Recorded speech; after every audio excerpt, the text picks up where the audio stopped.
Comic announces a sabbatical. Stewart Lee is to take a long break from stand-up after his current tour ends this spring. The comedian has announced 3 swan-song gigs for his content provider show at London's South Bank Centre in April. After which, the father of 2, who turns 50 this year, says he intends to take the longest break from stand-up he's had since his 4-year disappearance at the start of the century. Content Provider is Lee's most successful full-length show ever, and has been touring for almost 2 years, launching after the BBC axed his comedy vehicle in 2016.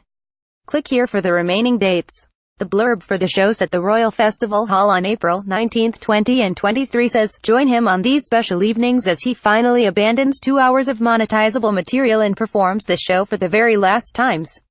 Lee announced his intended sabbatical in a newsletter to Yesterday. Meanwhile, the comic has just released an experimental improvised industrial jazz album with avant-garde outfit Capri Battery. He spent an hour in a Bristol studio last October ad-libbing words to the spontaneous sounds of the drums, trumpet and bass trio of Cordian Tetkoff, Tim Sayer and Matthew Lord. Bristol Fashion has been released via Bandcamp, priced £7, and includes tracks such as Wolverhampton Ghost and the 28-minute Telly Savalas Looks at Birmingham. Click here to buy the album and to hear some sample tracks. The Ballad of Shirley Collins, a documentary about the English folk singer that Lee contributed to, is now on Lush Player. It can be watched free for the next 2 weeks here.